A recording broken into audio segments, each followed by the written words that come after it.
Olá, galerinha do sexto ano, tudo bem com vocês? Eu sou o professor Ives Fernando e hoje vamos começar mais uma aula do EducaPE. Mas antes disso, eu quero mostrar para vocês essa plaquinha daqui, ó. Tá olhando bem?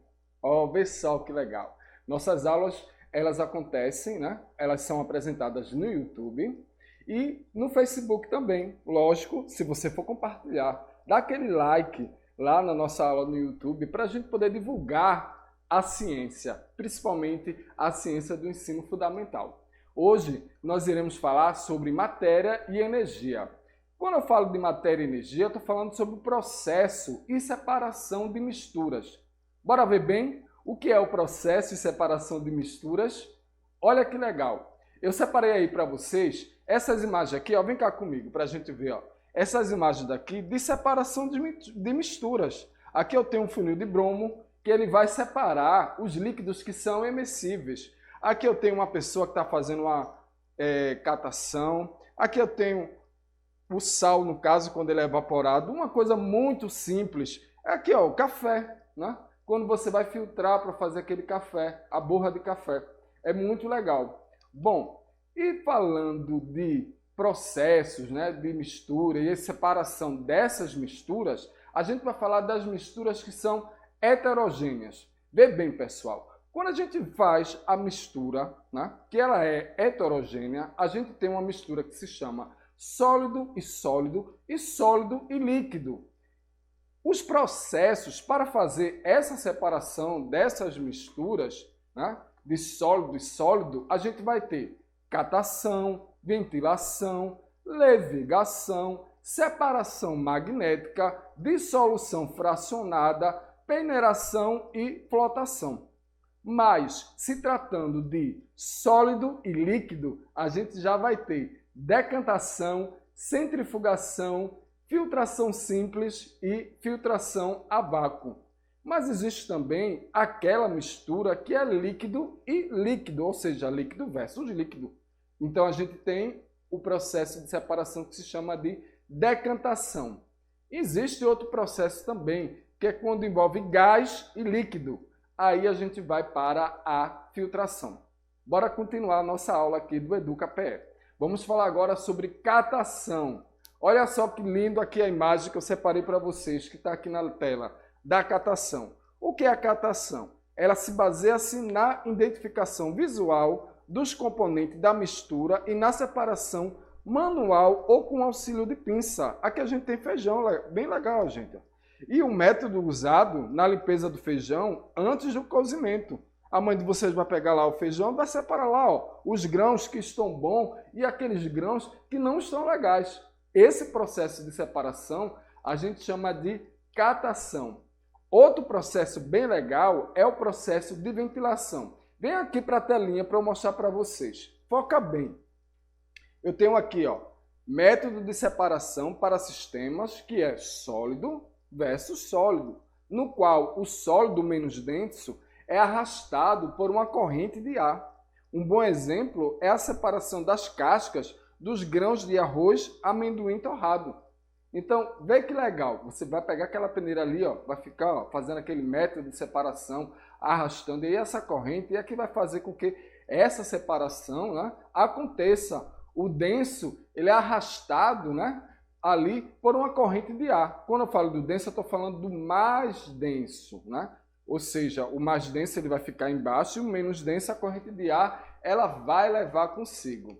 Outro processo que é muito importante de separação de sólido versus sólido é o processo de levigação. Bom, vê só a levigação aí na telinha que vocês estão vendo, né? A água corrente, ela arrasta o componente menos denso e o mais denso deposita-se no fundo do recipiente. E ela é usada, por exemplo, para separar areia e ouro. A areia, ela é menos densa e por isso é arrastada pela água corrente. O ouro, por ser mais denso, permanece no fundo da bateria. Bem legal, né? Essa questão da levigação, principalmente aí na questão da extração do ouro. Outro processo que a gente tem de sólido versus sólido é a separação magnética. Na separação magnética, a gente tem um método, né, de sólidos aí que ele é atraído por uma ímã. Bora lá para a telinha para a gente ver isso aí bem legal? Essa ímã daí, ó, vê só, a ímã ela vai atrair. Então, esse processo ele é usado aí em larga escala para separar alguns minérios de ferro de suas impurezas, como, por exemplo, separar lixo, objetos de metal que serão ali, ó, reciclados. Outro exemplo simples é a separação da linha e agulha através de um ímã. Então, é bem legal quando se trata aí da separação magnética ou imatação. Bom, outro processo que a gente tem de sólido versus sólidos que a gente vai separar é a tal famosa peneiração, ou seja, ela vai ser usada ali para separar sólidos que são constituintes de partículas de dimensões diferentes através, lógico, de peneiras. Industrialmente, usam-se conjuntos de peneiras superpostas que vão separar ali as diferentes granulações. Outro processo que é bem interessante é a questão da flotação. Vê só que legal. Tu tem ali, ó, água, né? Eu tenho areia, mais serragem. Então, devido à densidade, a densidade da areia ela é maior do que a densidade da água, que por si é maior que a densidade da serragem. Então, adiciona-se à mistura um líquido de densidade que é intermediária ali aos dois sólidos. O sólido de menor densidade, ele vai flutuar, que é o caso aí da serragem, que vai ter aí uma maior densidade, ele vai afundar. Ou seja, aqui no caso, a areia, ela tem uma maior densidade e é por isso que ela afunda. Esse é o caso aí da questão da flotação. Outro caso bem legal de separação, que agora a gente vai para a separação entre sólidos e líquidos, é a decantação. Na decantação, a fase sólido, ou seja, que é o barro, por ser mais densa, né, ela vai se sedimentar-se, ou seja, vai ficar ali, ó, depositada no fundo do recipiente. E essa fase líquida pode ser transferida para outro frasco. A decantação ela é usada, por exemplo, nas estações de tratamento de água. Então, aí na telinha que vocês estão vendo, a gente tem aqui um becker que tem uma água barrenta. É lógico que ela vai passar por um repouso, por um determinado tempo. O barro, por ser mais denso, ele vai ficar ali, ó, embaixo, e a água, por ser menos densa, vai ficar em cima. Então, você faz esse processo de separação do sólido e do líquido. Tira o líquido, ok? E deixa ali só a parte que é sólida. Essa aí é o que a gente chama de decantação de sólido versus o líquido. Outro exemplo bem legal é a questão da centrifugação, ou seja, é uma maneira aí de acelerar o processo de decantação, envolvendo aí sólidos e líquidos, que realiza ali num aparelho denominado centrífuga. Então, na centrífuga, devido ali ao movimento de rotação, as partículas que têm a maior densidade por inércia, elas são arremessadas para o fundo do tubo. Vem aqui comigo para eu te explicar bem melhorzinho isso daqui. Olha só, aqui na telinha a gente tem, na realidade, o sangue, né? O sangue, na realidade, ele é uma substância, é uma mistura que é coloidal. Quando você vai lá doar o sangue no hemop, né, você tem a parte ali do sangue, você vê ali apenas uma única fase, que você vê tudo vermelho. Mas através do processo de centrifugação, o que é que vai acontecer? As hemácias, que são os glóbulos vermelhos, elas têm uma maior densidade do que o plasma. Então, a hemácia ela vai ficar embaixo e depois vai ficar aqui esse plasma aqui. Então, através do processo de decantação, é separado o plasma das hemácias. As hemácias, lógico, elas vão ser acondicionadas em uma determinada temperatura. O plasma, por si, ele vai estar ali rico em plaqueta, vai passar por outro processo de centrifugação para que as plaquetas elas sejam aglutinadas e se faz essa separação. Já que a gente viu essa parte de centrifugação e a importância da doação de sangue, Bora agora passar para outro processo de separação de misturas. Bora falar sobre filtração simples. O que é a filtração simples? Vai ser aí um método de separação que é muito presente no laboratório químico e também no cotidiano. Ela vai ser usada para separar, na verdade, um sólido de um líquido, né? Ou um sólido de um gás, mesmo que o sólido ele se apresente em suspensão.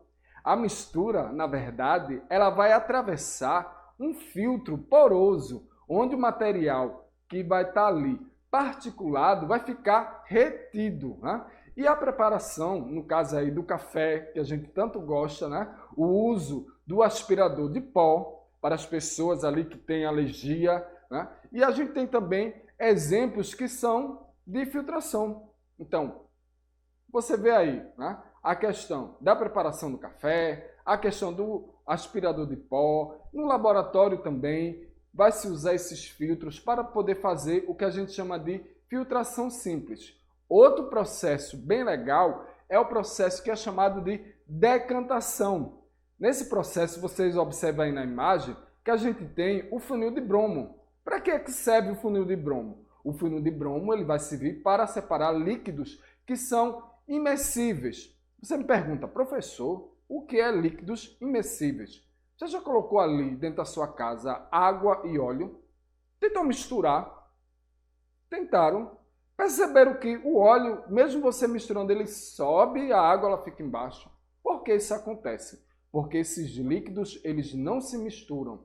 Eles são imersíveis. Eles vão ter densidades que são diferentes. E daí a gente vai utilizar o funil de bromo para poder fazer essa separação desses líquidos que são imersíveis. Então, nesse processo aí de decantação de líquido versus líquidos, vai permitir, na realidade, a separação, como eu disse para vocês, dos líquidos que são imersíveis, que não se mistura. O que é que vai acontecer? A fase que é mais densa deposita-se no fundo do recipiente. No caso do exemplo que eu falei para vocês, a água ela é bem mais densa do que o óleo. Outro exemplo bem legal que a gente tem na natureza é lá na Amazônia. Vocês já ouviram falar do Rio Negro e do Rio Solimões? Da questão do encontro das águas? O Rio Negro ele tem ali aquela cor bem escura e o Rio Solimões já tem uma cor barrenta. As águas elas não vão se misturar. Por quê? Porque uma apresenta densidade maior que a outra. Então, a água ela vai ficar ali, uma separada da outra. É muito interessante. A gente chama isso de encontro das águas e vale a pena viajar para a Amazônia para a gente ver esse fenômeno da natureza que é tão legal. Bom, e agora eu vou falar para vocês sobre o cloreto de sódio. Já ouviram falar essa expressão, cloreto de sódio? Sabe o que é cloreto de sódio? Não? Cloreto de sódio é o sal de cozinha, minha gente. É uma substância que é inorgânica, pertencente à função química dos sais. Suas principais características são a dissociação e o sabor salgado. A sua fórmula química é NaCl, sódio e cloro, ok? Então, como é que a gente vai obter esse sal de cozinha? A gente tem várias formas de obtenção. Tem um sal gema, evaporação... Vou ter que voltar, Ronaldo. Ok? Existem aí várias formas de obtenção desse sal, né? A gente tem o sal gema, a evaporação da água marinha e lá os desertos. Já ouviram falar do Mar Morto? Que você vai tomar um banho lá no Mar Morto e você não afunda? Por quê? A concentração de sal ela é tão grande que não vai afundar. Você pode fazer um pequeno experimento em casa. Pega lá um copo com água, coloca bastante sal e mistura. Coloca um ovo para você ver se o ovo ele vai afundar. O ovo ele não vai afundar, ele vai ficar ali submerso. Mas se você tiver apenas a água sem o sal, o ovo ele vai afundar. Isso quer dizer o quê? O sal, quando se mistura com a água, vai fazer com que essa substância, né, ela é uma substância que é homogênea, mas ela vai apresentar uma densidade que vai ser, na realidade, menor que a densidade do ovo. Ok? Bom, e ali a gente tem também a separação dessa mistura, no caso aí da água e do sal, no laboratório. Vê bem essa imagem. Vem aqui comigo aqui na telinha.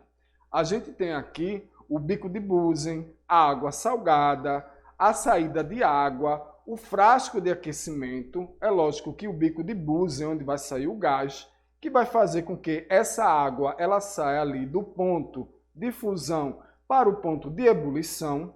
Só lembrando, o ponto de ebulição é quando a água ela sai do líquido para o sólido. Então, esse sólido ele vai, né, sair daqui, certo? E vai passar pelo condensador. Vem aqui para mim, só para eu mostrar para vocês aqui na telinha. Rapidinho. Olha aqui, ó, né? A gente tem aqui o condensador. Aqui vai passar o vapor. Quando ele passa por esse condensador, sabe o que é que vai acontecer? Vai acontecer o que a gente chama de resfriamento. O gás ele vai passar ali daquela fase para a forma líquida. E aí a forma líquida ela vai chegar aqui, vai passar por essa garra, né? E vai entrar aqui no frasco, que é o receptor, que é a água pura. E o sal ele vai ficar simplesmente aqui nesse outro frasco. Então, essa separação química, né, dessa mistura da água com sal acontece também num laboratório químico. Bom, bora agora falar em relação à questão do petróleo. O petróleo ele se formou ali, ó, há cerca de 65 milhões de anos, né? Então, ele é formado pela decomposição de pequenos animais, né, marinhos, plâncton e vegetação típica das regiões alagadiças, né? Quando eu digo alagadiças, né, essas regiões que tem bastante lama. Quando eu falo ali do barril de petróleo, ele tem 160 litros, ou seja, vai ter 50% de gasolina, 15% de diesel e 35% de outros derivados do petróleo. O petróleo, após que ele vai ser extraído na natureza, ele é transportado para as refinarias e começa a ser fracionado através de aquecimento em tanques apropriados, dando origem a vários subprodutos. E esse processo ali, ele vai ser chamado de destilação fracionada, que é o outro processo de separação de mistura. Então, quando se fala do petróleo, a gente tem o gás de petróleo, o querosene, o diesel, o lubrificante, o óleo, o asfalto. Quando se fala de gás de petróleo, a gente está ali, ó, dando origem ao gás de cozinha, né? A gente tem também a gasolina, que é usada como combustível de motores automotivos. Temos o querosene, que é um combustível próprio aí para aviões. A gente tem também diesel, que é um combustível de ônibus, caminhões, tratores. Vai ter o lubrificante, que vai ser aplicado aí em máquinas e peças para aumentar a vida útil desses equipamentos. E o óleo, que é também chamado de óleo combustível, ele é responsável pela movimentação de navios. Temos também o asfalto. Este é o último produto a ser fracionado e apresenta ali um aspecto denso que é usado na pavimentação de ruas e estradas. Então, quando se trata de destilação fracionada, eu quero que vocês me acompanhem aqui para a gente observar aqui que eu tenho aqui, ó, o petróleo puro, eu tenho a destilação fracionada do petróleo e através da temperatura a gente vai obter os produtos que vão ser derivados do petróleo. Então, se eu tenho uma temperatura de 20 graus Celsius, eu vou extrair o gás, que é o propano. Se eu tenho ali a 70 graus Celsius, eu vou ter produtos químicos, que são os solventes. Quando eu elevo a temperatura para 140 graus Celsius, eu vou obter a gasolina.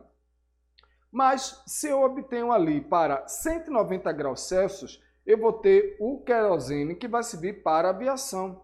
Se eu aumento essa temperatura, para 270 graus Celsius, a gente vai ter o óleo diesel. E aí, quando a gente aumenta mais um pouco a temperatura para 320 graus Celsius, eu tenho o óleo combustível. E se for aumentar para 335 a 350, a gente tem óleos lubrificantes e asfalto. O petróleo também, né? Ele vai causar, de certa forma, quando existem acidentes, uma poluição por petróleo. O que é que acontece? O petróleo ele pode ser liberado ali no ambiente como resultado ali de uma série de eventos, tais como acidentes, né, com navios petroleiros, acidentes nas plataformas de petróleo e lançamento de água utilizada para lavagem de tanques, onde o petróleo, né, que é armazenado. Então, ao ser derramado no meio ambiente, o petróleo ele vai desencadear uma série de prejuízos para o ecossistema, causando assim alterações que são químicas e físicas, né, no ambiente, além, é claro, de prejudicar a vida existente naquele local. Bom, eu espero que vocês tenham gostado dessa aula sobre separação de misturas e a gente se encontra na próxima aula do EducaPE. Eu sou o professor Ives Fernando, eu vou ficando por aqui. Um grande abraço para vocês e até a próxima aula.